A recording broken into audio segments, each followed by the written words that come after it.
palms face down, elbows in line with the shoulders. You can interlace the hands or palms can be facing down.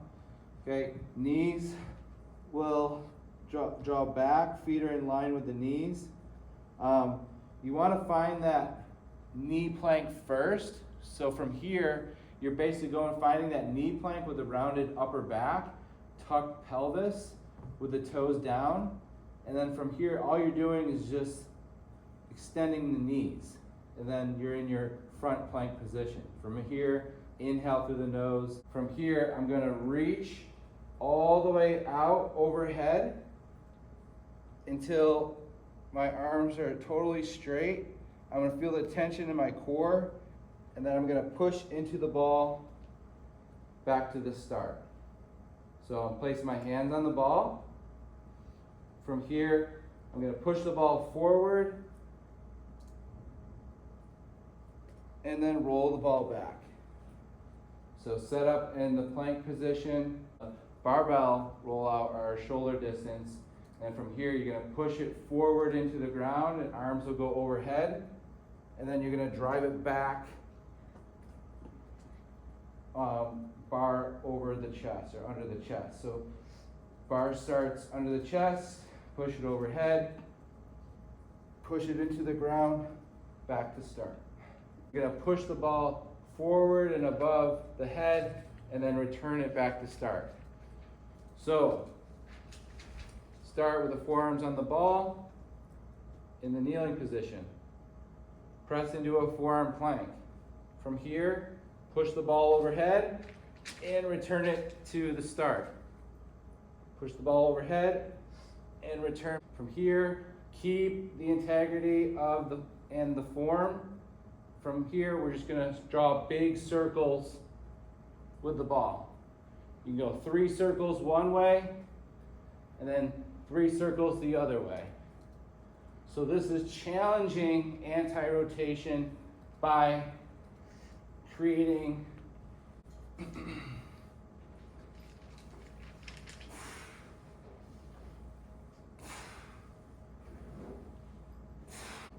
and elbow on that line. Bend your knees about 90 degrees. From here, push the elbow and bottom knee into the ground. From here, look straight ahead, straight back here. We don't want to be flexed over or hunchback or rotated forward. And we're gonna hold here 3 to 5 inhales and exhales on each side. Okay? Long lever side plank from the short lever side plank position, and you already have those directions. Extend the knees. From here, push the elbows into the ground, push the bottom foot and hips into the ground. Lift the hips up as high as possible, shoulder back, look straight ahead. Okay? So we don't want our head to move forward, and we don't want our shoulders around forward. So cues are shoulders back, head back, and chin down. So a lot of times people heads are forward, or heads are back and up. You want the chin down, almost like you're being measured here, as you would if you were standing. Variation as well, you can go half kneeling. So holding on to a cable or band, start in the side plank position, and then from here you're gonna row it so that the hand goes to the rib cage, and then reach out and repeat. So row, hold, return, row, hold, return, and you'll perform 5 to 8.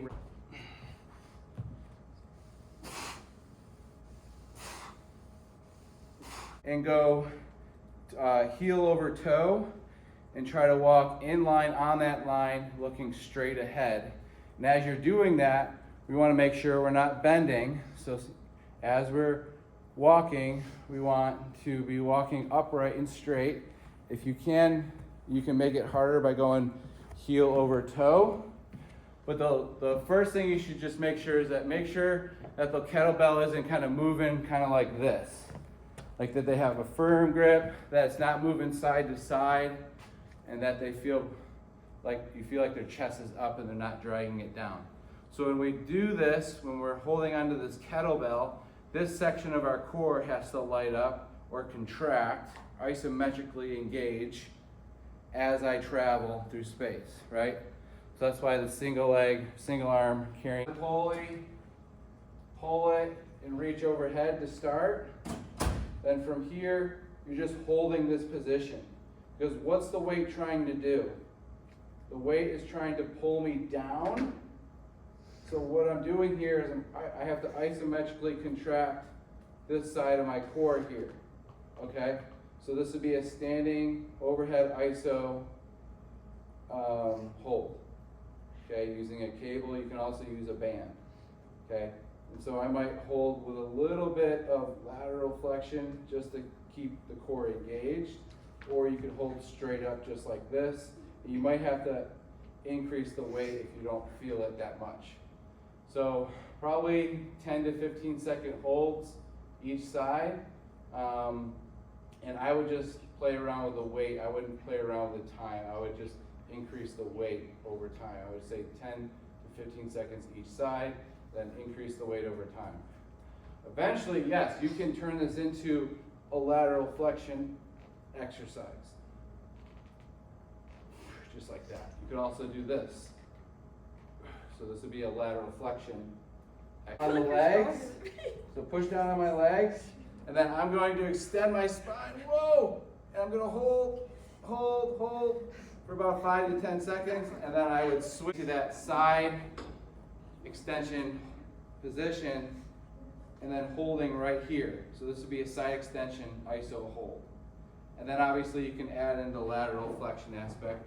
I actually really like this exercise as a side core exercise. I actually like the flexion of it a little bit better than I do the iso hold. So here's the iso hold. You can add weight, progress this, overload this exercise. You can grab like a 5, 10, 15 pound dumbbell, hold about 10 to 15 seconds on each side. So this would be your side extension iso hold.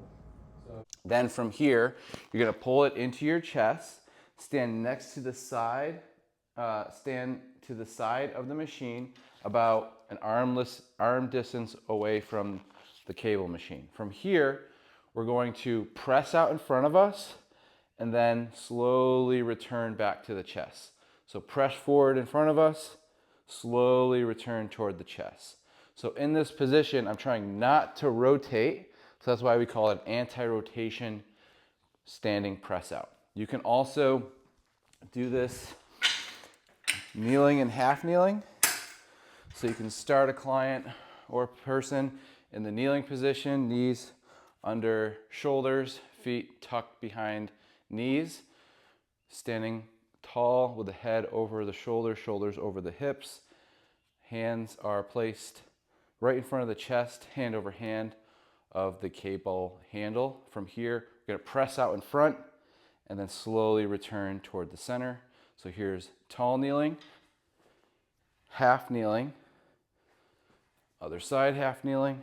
And so you could also switch this half kneeling position from my right foot closest to the cable to my left foot closest to the cable. So after you perform, say, 5 to 10 reps in the kneeling position or the half kneeling position or the standing position, you're going to turn around and perform the same thing. So starting with the half kneeling or the kneeling position, tall kneeling position, half kneeling position, and then standing position. And if it's in the standing position, make sure it's about chest height. Feet are about shoulder width apart, hand over hand, holding onto the cable handle, push out in front so that the cable itself wants to rotate your body, but you're not letting it. That's why they call it anti-rotation press out, okay? So that's the anti-rotation press out. You can do it half kneeling, kneeling, or standing. You can also perform the lateral slide or the lateral shuffle anti-rotation press. So what we do is feet are wider than shoulders. Notice they're pretty wide, but not super wide. Hands are in front of the chest. Don't rotate.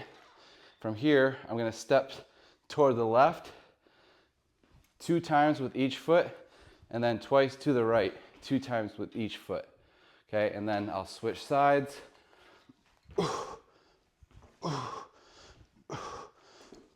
Okay, so that's an example of each side. I would perform 3 reps on each side of those 2 steps, lateral steps side to side. So that's an anti-rotation press out with a lateral step. So that would be a progression. Then you can also do the anti-rotation press out with an overhead reach. Feet are always going to be a little bit wider than shoulders because the more narrow you get, the harder it is to balance the body. So push out in front, knees are slightly bent, and then you're going to reach overhead, don't let the body bend, and then reach out front. And then pull the cable to the chest, push out front, reach overhead, return to the cable in front of the chest, and then pull the cable into the chest.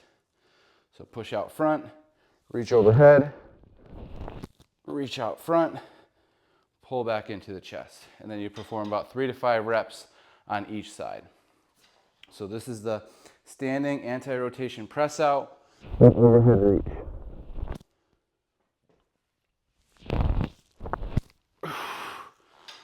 Okay, a breath cue would be exhale when you push out front. For all, bend the knees just a little bit. We're going to pull into the chest and then reach across and over the shoulder. So this one, we're going to return to the chest, return to the rack. From here, we're going to pull and press. Return, return. Pull, press. Return, return. So it's pull, press, return to the chest, return to the rack. Phase after static lift is dynamic lift. So I'm going to get a little bit lower and I'm going to pivot my feet and I'm going to explode up. So I'm not going to return each time. I'm going to make this one fluid movement. Okay, so this is a diagonal lift. Okay, so we call it dynamic step up and lift. It's going to start with a foot outside the cable machine on the box. I'm going to spring up using the bottom leg and the top leg at the same time. I'm going to press into the box and press into the floor. As I do that, I'm going to diagonally lift the cable and up across my shoulder as I go into the air. And exhale as I do that. So again, foot that is outside of the machine is on the box. Foot closest to the machine is on the ground. Bend down, step, lift, across, and over the shoulder. So that's your the foot away from the machine first, and then I'm going to pivot on my front foot as I reach across the body. So I'm going to rotate, reach across, finish, return.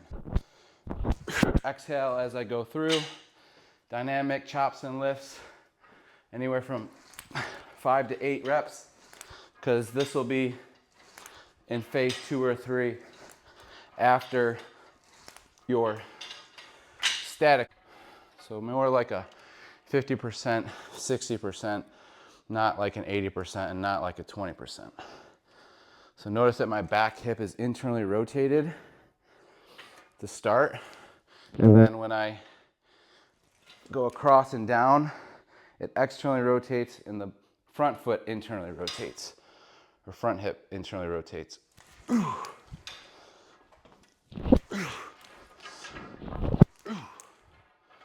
So anywhere from 5 to 8, you can start with 3.